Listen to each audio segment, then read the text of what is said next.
Bienvenidos una vez más a este espacio del Instituto Superior de Pedagogía. Como les habíamos advertido la semana pasada, durante los siguientes programas, este y otros dos, estaremos dedicados a presentarles ahora el detalle de un producto con el que estamos celebrando el Día del Maestro 2025. Y me refiero a una colección que hemos llamado Clásicos de la Pedagogía, que está compuesta por 3 volúmenes. Es un tríptico en el que nos hemos dedicado a hacer unas pequeñas selecciones y algunos comentarios a 3 que nosotros consideramos que son los pilares de la idea de pedagogía que desde el instituto traemos a la mesa para ser debatida y para ser conversada con todos los que se nos van aproximando a este proyecto. Entonces, como les había dicho desde la semana pasada, la sesión de hoy o el programa de hoy lo vamos a estar dedicando a hablar del ejercicio que hicimos con Herbart, el primero de los 3 de esta colección Clásicos de la Pedagogía. En el caso de Herbart hemos tomado entonces para nuestro producto 2 textos, digamos, o más bien digamos 2 textos propios de Herbart. Uno que se llama Ciencia y Arte, Teoría y Práctica. Ese título se lo dio en su momento Luz Uriaga cuando él también lo tomó para una antología. Y otro texto que hace parte, digamos, del corpus fundamental del pensamiento de Herbart, el pensamiento pedagógico de Herbart, que se llama Fundamentación Científica de la Pedagogía, y son los primeros parágrafos del bosquejo de pedagogía. Además, en este mismo volumen tenemos al final el comentario, no es estricto, no es del todo cierto decir simplemente que es biográfico, porque es mucho más, pero digamos la nota o la entrada que escribió José Ferrater Mora para su diccionario de filosofía sobre Herbart. Entonces, bueno, Ernesto, entrando en materia y para que nos dediquemos a hablar de Herbart, que habría mucho que decir, y sobre este trabajo o esta selección que hemos hecho de él, eh, quiero empezar por lo que para mí es lo más evidente o lo más importante de la recuperación que hemos hecho, y es ese texto que se llama, el primerito que tenemos, el que se llama Ciencia y Arte, Teoría y Práctica, porque es un texto que nos llegó apenas en esa antología de Lorenzo Luz Uriaga, y que se nos pierde entre un tomo muy vasto de conferencias de Herbart en alemán. No es un texto ni siquiera muy reconocido en su lengua materna. Y entonces, ¿por qué lo tenemos aquí? ¿Por qué decidimos que este texto, qué es lo que dice este texto que es importante traer a colación? Empecemos por ahí, y para el final nos guardamos un pequeño comentario sobre la importancia en general de Herbart para la pedagogía y para el instituto particularmente. Bueno, un poquito más de contexto sobre la fuente, el origen de ese texto seleccionado. Lo primero que hay que decir es que esa antología que hace Herbart está tomada de los escritos de antes de 1810, incluso creo que son anteriores, ahora no tengo exacto el dato, anteriores a la pedagogía general. Son los escritos, digamos, germinales del pensamiento herbartiano. Eso hay que tomarlo en cuenta, dado que la obra de Herbart, que se prolongó desde 1803, la obra pedagógica de Herbart, que se prolongó desde 1803 sin descanso hasta su muerte, bueno, digamos hasta los últimos años de su ejercicio como profesor de ética en Königsberg, de metafísica, perdón, en Königsberg. Por allá en los años 40 del siglo XIX, esos textos germinales prácticamente son desconocidos, incluso, como lo decías tú, en lengua alemana. De Herbart, hoy día se conservan vivos, o relativamente vivos, los dos textos, particularmente el segundo, el último, el más maduro, digamos, que es ese que se llama Bosquejo para un curso de pedagogía. Y el anterior, el de 1806, que es el que se llama Pedagogía General derivada del fin de la educación. Bien, y llegando aquí a la pregunta, ¿por qué lo incluimos? Y además, ¿por qué en primer lugar? En buena parte por eso, porque es lamentablemente un texto que desapareció de las facultades, de los críticos, de los estudiosos de la obra de Herbart, y que por pura arte de magia, literalmente, a mí me ocurrió que ese texto me eligiera a mí.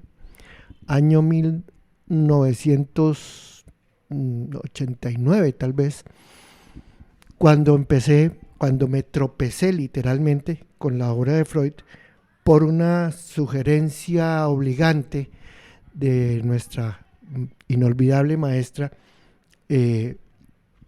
Olga Lucía Zuluaga. Entonces, la referencia de Olga Lucía era, bueno, ¿y cómo es posible que alguien quiera ser pedagogo sin haber conocido la obra de Herbart? Entonces yo me fui a buscar la obra de Herbart y no encontré nada, sino en un archivo casi secreto en el Gimnasio Moderno que me prestaron con mucho cuidado para fotocopiarlo, porque no existe. Y entre esos textos, la bibliotecaria del Gimnasio Moderno me recomendó la antología de Lorenzo Luzuriaga. Yo ni sabía que existía. Y sí, la pedagogía general y el bosquejo. Empecé por esa antología justamente porque el título de Ciencia y Arte, ¿cómo es? Ciencia y Arte, Teoría y Práctica. Teoría y Práctica. Es y era en esos años, en los años del movimiento pedagógico, uno de los nudos centrales del movimiento pedagógico, en el que yo, como cualquier maestro, militaba con fervor y entusiasmo bajo la batuta de nuestros grandes maestros, el grupo de la práctica y el grupo Federici y los otros grupos que agitaron y condujeron el movimiento pedagógico. Entonces, ese núcleo, esa efervescencia del movimiento pedagógico, entre otras, puede describirse como eso.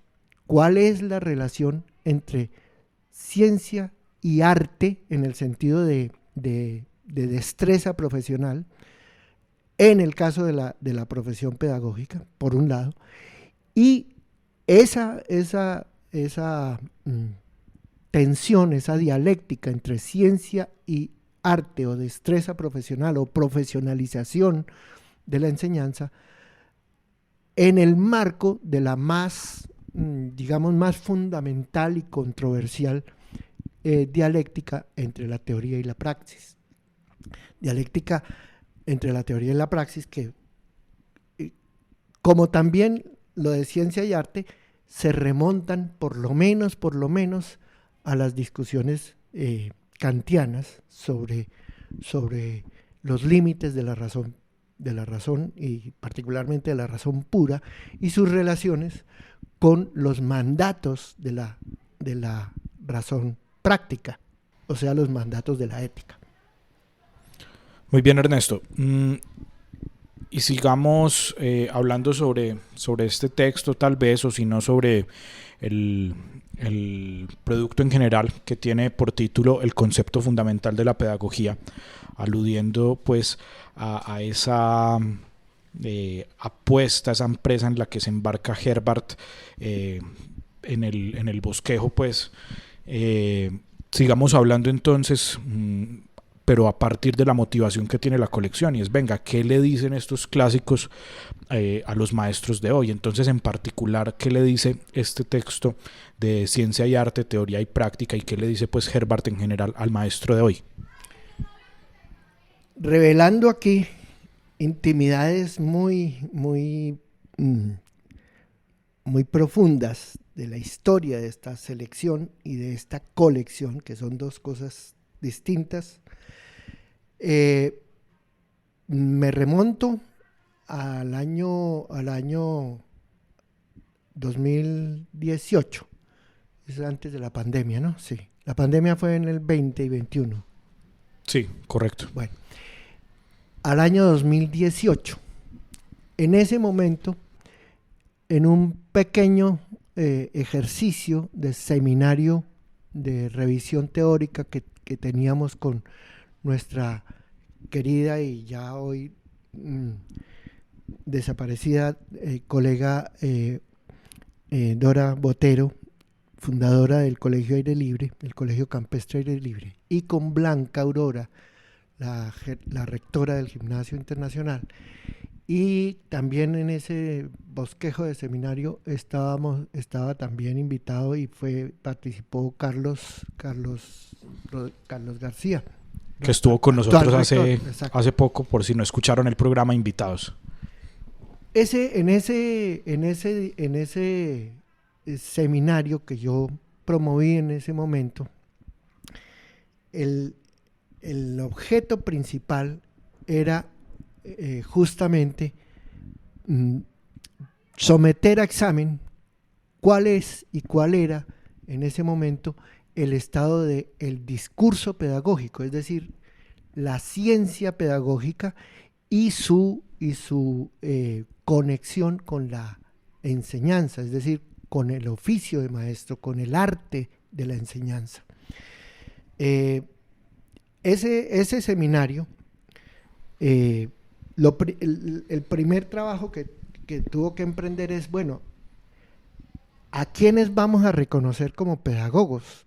Puesto que, como está escrito en la convocatoria, hay un texto de Piaget, ahora no recuerdo de memoria la cita, es un texto muy importante de Piaget que se llama Psicología y Pedagogía, en donde Piaget, año 1938 o 40 creo, no, tal vez 50, en Francia, reclama que los pedagogos, años 50 del siglo XX, los pedagogos no han construido, él dice, no han construido un discurso científico, que el campo de la pedagogía, del discurso científico de la pedagogía, es un campo sin dueño, al que todo el mundo cae y con el que nadie se compromete.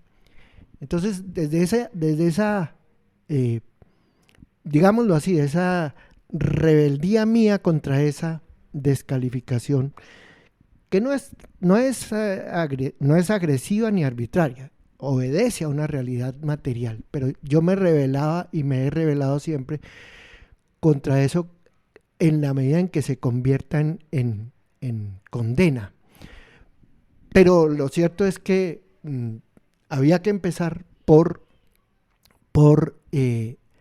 a quiénes vamos a reconocer como pedagogos.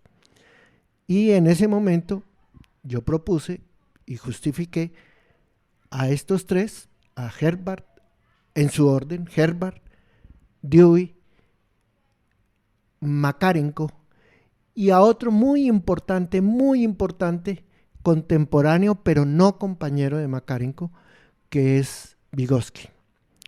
Lo que pasa con Vygotsky es que luego, ya en la perspectiva del desarrollo de nuestro discurso, ya ahora reciente, porque ese seminario se vio primero interrumpido por lo de la pandemia, pero bueno, entonces aprendimos a funcionar por internet, y luego por mi enfermedad en la era de la pandemia, y yo estuve 3 meses por fuera de todo circuito, de toda actividad, tuve que recluirme, Y al regresar en octubre del 2020 las dinámicas reales de esa emergencia no nos hacían fácil el camino a los rectores para sentarnos 1 hora y media o 2 por semana a pensar, a solo pensar, a sustraernos de la praxis. Entonces no fue fácil. Lo quisimos retomar en el 21 y bueno, vino la enfermedad de Dora y bien. Todo esto para explicarles cómo hay una línea conductora en la selección de los autores, primero que nada, y en la selección de los textos, digámoslo así, más representativos, más significativos para el siglo XXI, porque ya estábamos en el siglo XXI. La discusión de los años 80 del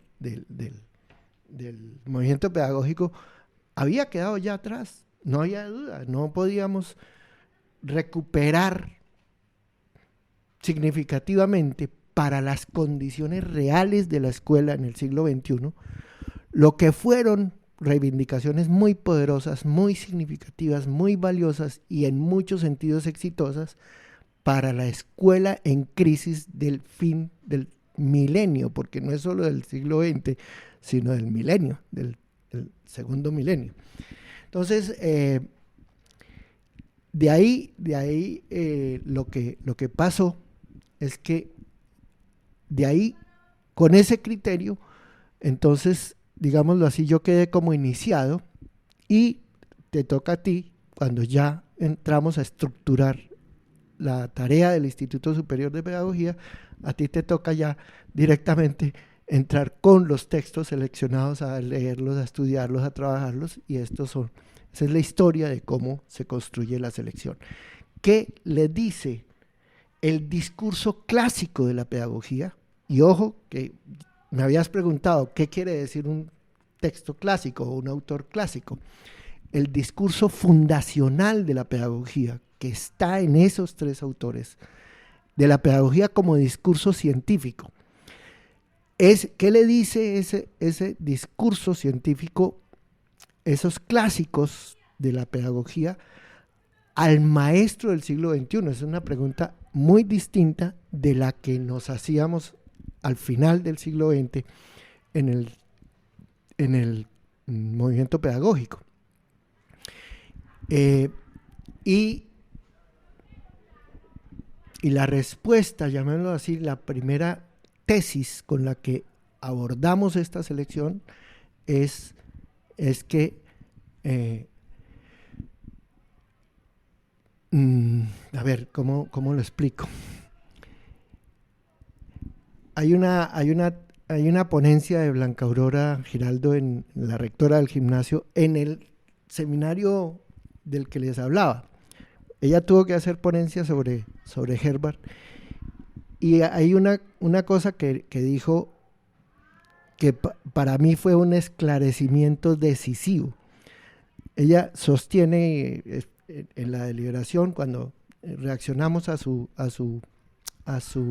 ponencia, nos explicó a todos y sostuvo a capa y espada que a Herbart le importa 5, no le importa en absoluto mejorar la educación, sino mejorar al maestro. Y le importa que el maestro esté a la altura de la tremenda misión que le corresponde, que es la formación de la voluntad de moralidad en los niños que llegan al mundo cada generación. Y quiero ser más radical en eso, porque no es ni siquiera que Herbart opine eso, ¿cierto? Sino que es la pedagogía que él va a construir, y es la tarea de la pedagogía que él va a construir. Y en ese sentido quiero leerle, Ernesto, para que vamos encontrando algunos comentarios finales en este texto de Ciencia y Arte, Teoría y Práctica, un pasajito, una oración que yo creo que lo deja pues sin lugar a duda de ese campo en el que Herbart no va a renunciar nunca, sobre qué es la pedagogía que él quiere construir. Y él dice: nuestra ciencia ha de enseñarnos un arte que, ante todo, perfeccione en alto grado al educador mismo, y que además proceda con tal intensidad y concentración, con tal certeza y exactitud, que no haga necesario a cada momento el auxilio ajeno. O sea, yo creo que si hay algo que Herbart va a reivindicar, no solo en estos textos que están en la antología, sino en todos, y bueno, el que de pronto quede curioso luego de leer estos que aquí les compartimos y lo vaya y lo busque, creo que lo va a encontrar. Y es que Herbart es inclaudicable para defender la autonomía del maestro, pero una autonomía construida desde esa ciencia que es la pedagogía. Y no solo desde la ciencia en sí. Sí, sin ciencia no hay nada. Pero lo más, por lo menos para mí, lo más esclarecedor al estudiar estos textos de la selección es que Herbart entiende, a través de su maravilloso concepto del tacto pedagógico, que la autoridad que el maestro debe ganarse no está en los principios y las teorías que debe estudiar y debe conocer, sino en su capacidad de investigar su propia praxis, lo que nosotros llamamos investigación en el aula. Entonces, esa construcción del discurso pedagógico como compromiso de... Herbart no le va a gustar mucho oír esto, pero como compromiso de perfeccionamiento autogenerado por el maestro autónomo, perfeccionamiento de sí, no del estudiante, de sí mismo. El tema quedaría para largos discursos y seguramente infinitas controversias. El tema del estudiante en sí mismo, en Herbart no tiene, como tampoco lo vas a ver en Dewey, ni en Makarenko, pero sobre todo en Herbart, no tiene ninguna importancia a escala ideológica y teórica. Sí, se trata es de que los niños, en el sentido de las nuevas generaciones, encuentren en el maestro, en sus maestros, no en el maestro abstracto, sino en sus maestros, lo que de alguna manera ya Comenio exigía. Ejemplos de vida vivida, ejemplos en el doble sentido, ejemplos de, bueno, aquí estoy yo para que usted examine lo que quiera, pero también ejemplo moral de vida bien vivida, de buena voluntad real, lo que él llamaba la libertad interior hecha en un individuo, una misma cosa, la libertad interior. Lo que ahora nosotros, válidos por la teoría psicoanalítica que vino mucho después, la antropología psicoanalítica que vino mucho después de esa época, nosotros llamamos la soberanía del sujeto sobre sí. Bueno, Ernesto, y aquí metiendo un poquito la cucharada, y yo creo que con esta pregunta que puede ser lo más abstracto de lo que hemos hablado hasta ahora, pero que no me la quiero guardar,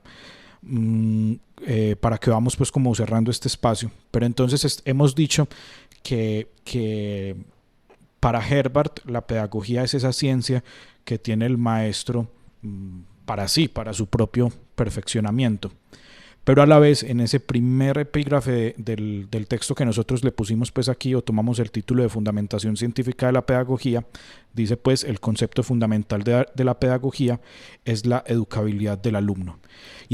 Cuidado, pero termínalo. Es la educabilidad del alumno para la moralidad.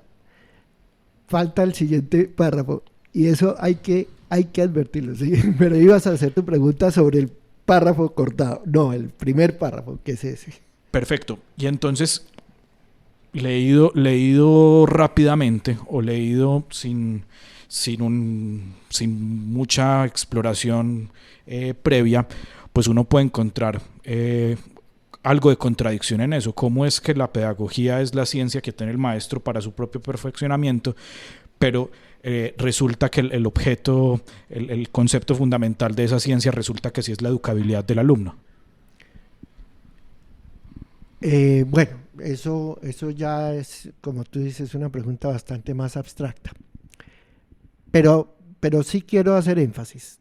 Él dice, sí, la educabilidad del alumno, pero advierte ahí mismo y dice, de la educabilidad tenemos ejemplos en los animales más nobles, pero solo en el hombre encontramos la educabilidad del alumno para la moralidad. Y entonces, bueno, la pregunta tuya es, si estamos diciendo que la pedagogía es la ciencia para el educador, pues que el educador debe usar para sí. ¿Cómo se compagina si el concepto fundamental de esa pedagogía es la educabilidad del alumno para la moralidad? Dos cosas quiero detallar en ese planteamiento. Una ciencia que usa el educador para sí es como decir, la biología es la ciencia que los biólogos trabajan para sí, ¿sí? Para ser biólogos. Y entonces, claro, el concepto fundamental de la biología, tendríamos que decir, es la vida mínima, lo que Varela llama la vida mínima, ¿cierto? Sin aderezos. El concepto fundamental, no el único y no el terminal, pero el concepto fundamental. Si usted no tiene un concepto de vida mínima, va a ser un biólogo recortadito. Lo mismo, si usted no tiene un concepto solvente de lo que es eso que él llama educabilidad del alumno para la moralidad. Y esos ya son varios términos, ¿no? Bueno, también en el concepto de vida mínima hay un montón de elementos que complejizan esa fórmula tan simple. En la fórmula nuestra, educabilidad casi que se explica por sí mismo, y es que qué tan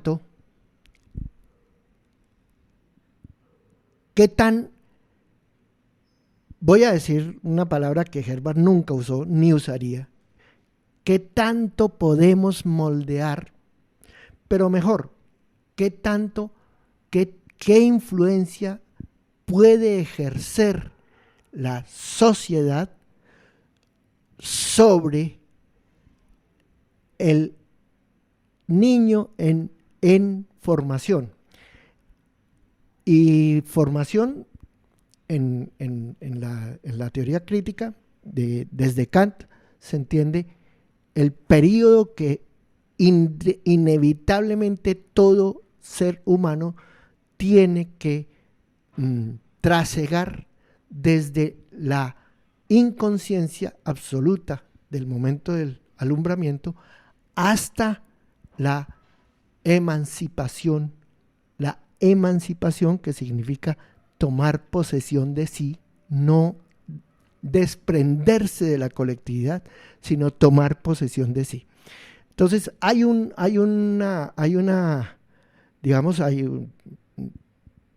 por evidencia empírica, todos sabemos que un niño nace niño e independientemente de lo que hagamos con él o contra él, va creciendo y se va volviendo grande y desarrolla los caracteres sexuales secundarios, desarrolla una voz distinta, singular, no necesariamente, no solo el hecho de que se vuelva una voz de adulto o de adulta, sino que es singular, que todos reconocemos quién está hablando, los que estamos cerca del sujeto, etcétera.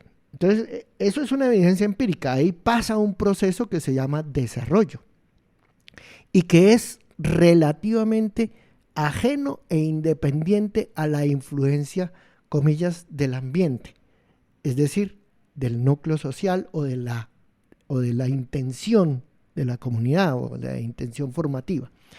Pero también todos sabemos que por mucho que ese proceso de desarrollo sea, primero, inevitable y segundo,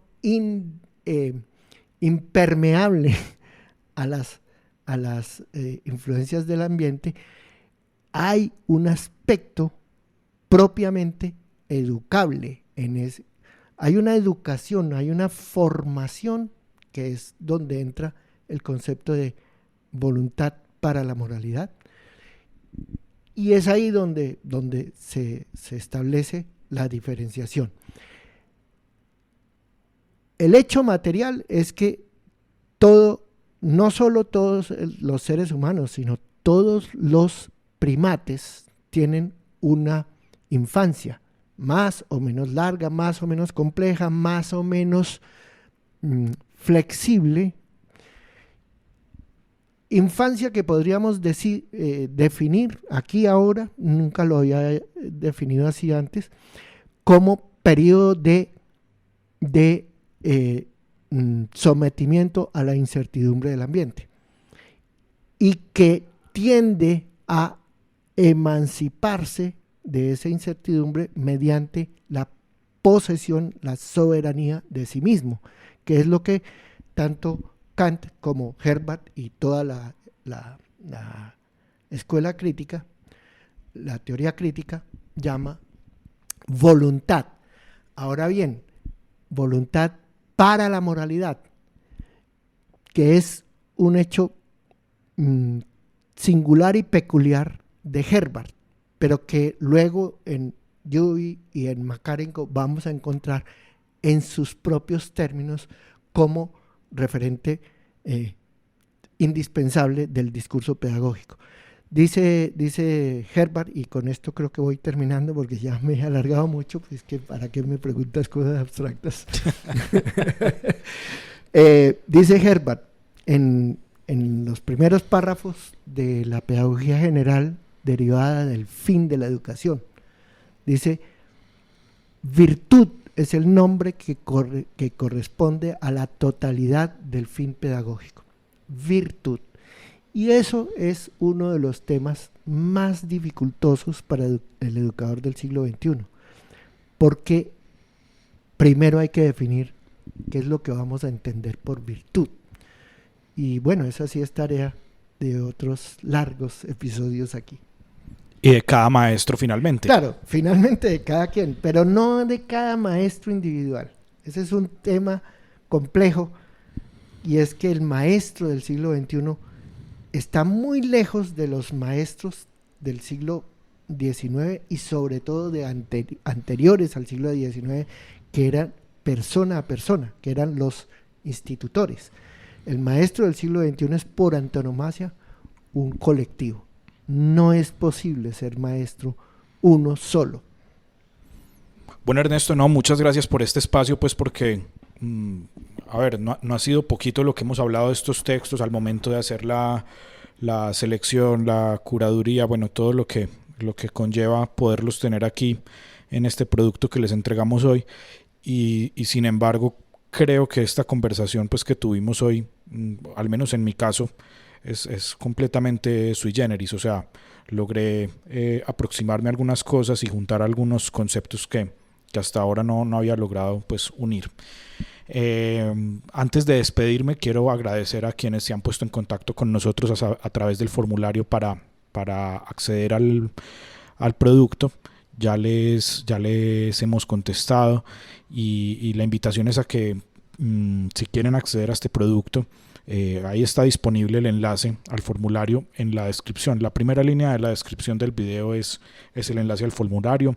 Escríbanos y créannos que si están en Colombia y quieren obtener este producto, pues nos inventamos la manera. De alguna manera se los hacemos llegar porque la idea es entregarle todas estas herramientas, poner a disposición de los maestros interesados esta batería de conceptual que yo creo que logramos pues articular a través de este producto. Los esperamos entonces el próximo martes para seguir celebrando con este tríptico de pedagogos el Día del Maestro.